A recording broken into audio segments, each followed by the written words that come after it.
how did we get here to the blockchain? If you, from time immemorial, from the very, very, very first time of existence of time, life has been upgrading, improving, developing. Man has been has always found new ways to make his life easy, to developing stuff. And over time, tech has also been evolving, and we are here. There was time we didn't have our electricities, but now we have electricity. There was time we didn't have airplanes, and we have airplanes now. And people thought that those people that invented those things were crazy, but we are the ones enjoying it today, enjoying all of those things today. Just imagine if some people were not bold enough to be creative and to go ahead and launch what looked like a crazy idea back in those days. And that's how the crypto and the blockchain is too, because money in itself too has also been evolving, which is why if you get stuck in where crypto is last year, you might not be able to maximize it this year. You might not be able to maximize it in the years to come, because crypto and the blockchain will keep on evolving over time. So the whole crypto narrative and everything even started way beyond the 13 years that we know about. We know that Bitcoin is up to 13 years old became 13 years old in January. And Bitcoin white paper was 13 years old last December. So, but what brought crypto and the blockchain? Money has been evolving. Money has really, really been evolving up until this time. For example, if you look at, if you read the history of money, you will see that money wasn't exactly, there was no fixed anything that said that we called, that lasted for too many centuries or for several centuries that we called money. Money evolved from trade by barter to gold, silver, metallic coins, different kinds of paper currencies. And then even in some countries, they've changed the looks of their paper currency, like, at least a couple of times. So now we have from paper currency to digital forms of exchange of value. That is when we started having the likes of PayPal, Payoneer. We started having digital wallets, we have ATM machines. ATM machines they're not so old. They were an invention that made it easier for us to withdraw some amount of money instead of going all the way to stand in the queues in the bank. So what you should have at the back of your mind as you're following this cryptocurrency stuff is that it's part of life. It's part of the evolution of life. And life will keep on improving, life will keep on evolving, and all the dramas that come with it, both the real, the fake, and in-betweens will always be there. So what will help you, as always, will be knowledge. Knowledge will always, always help you. And trust me, those principles that they tell you to pay attention to, they always work. They always work. Most times when we walk away from principles, lay down principles, we hit roadblocks and we encounter challenges. So on that note, we have, because money evolved into a digital currency, like digital form of money, whereby you don't have to see it or touch it for it to give you value.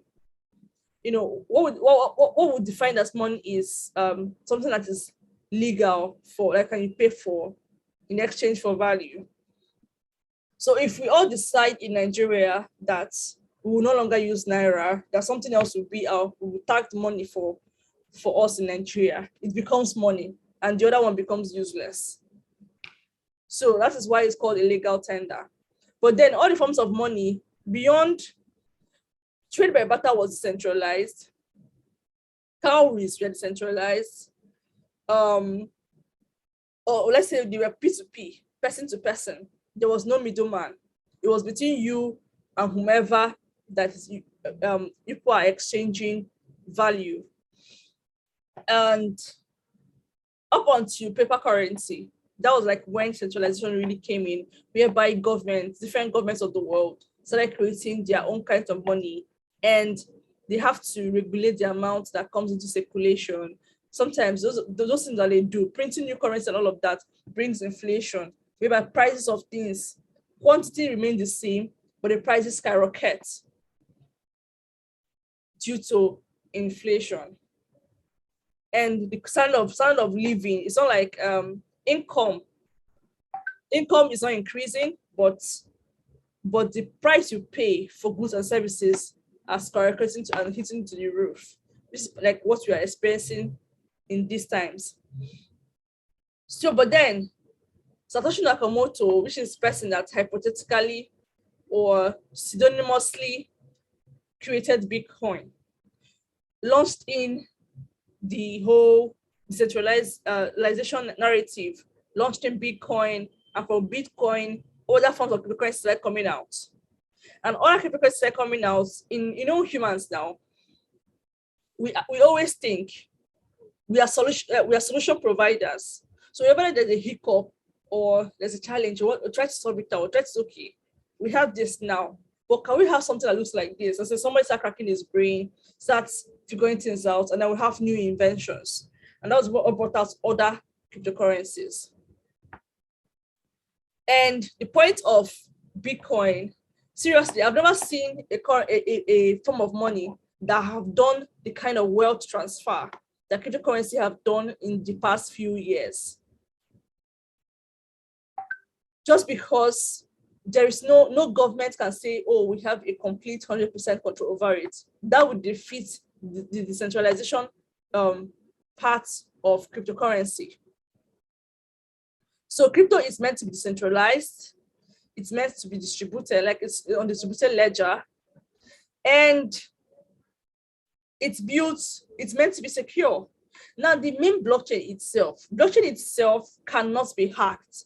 But those platforms that are built on the blockchain can be hacked, which is why we'll be recording a lot of hacks in the ecosystem, but they're not necessarily on the blockchain, because any confirmed transactions on the blockchain cannot be reversed. They cannot be reversed. This is why they want you, when you're transferring funds, to be sure of what you're doing so that you don't lose your hard-earned funds. And like I said, every other cryptocurrency that came out after Bitcoin tried to solve either a problem that was discovered in Bitcoin, the way Bitcoin handles transactions, or tried to bring other forms of use case to bear. For example, now, last year we had DeFi season, we had NFT season. Okay, we didn't even really have much of DeFi last year. It was last year, 2020, we had a lot of DeFi season. We had very crazy shitcoins out there. And then last year we had NFTs. And then this year we're hearing Web3 and all of that. But then everything is getting to a point where everything has a sort of synchrony. And if also in crypto, when something becomes very popular, it starts getting bastardized. In the sense that you have to pay attention to what really matters, to be able to pick out the good things from the rubbish,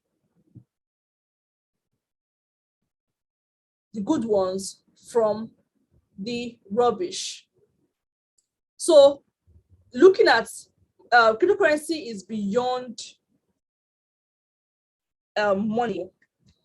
As of January last year, we had Naira around $350 Naira per dollar, 400 Naira per dollar.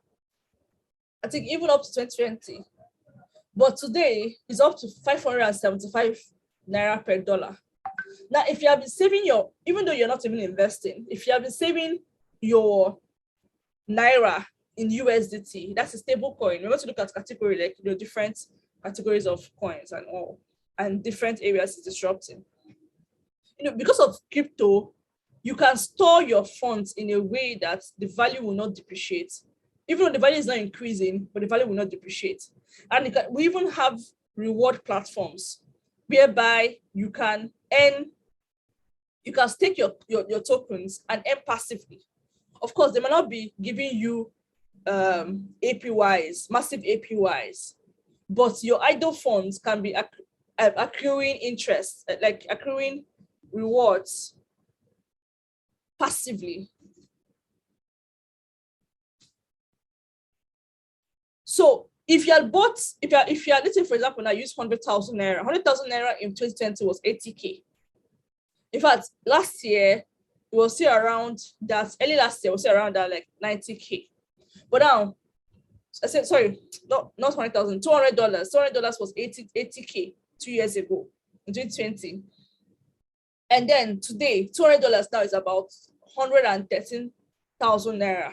That's more than 33,000. That's up to the 3,000 naira increase.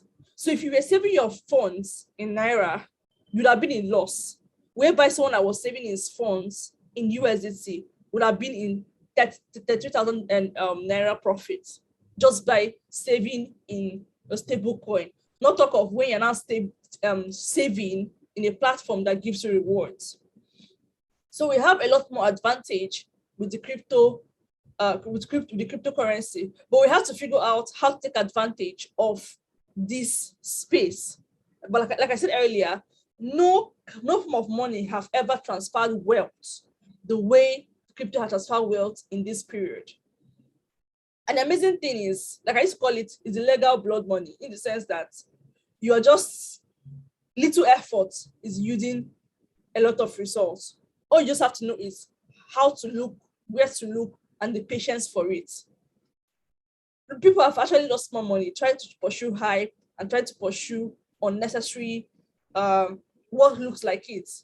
But at the end of the day, it's not really like it, because you're trying to, there's a lot of Ponzi mindsets everywhere. And people think when people hear that, oh, I made 10 times my money, they think it's like a literal, of course, it's not like it's not a normal occurrence in the crypto space, but there are things you need to pay attention to before any funds can give you 10x.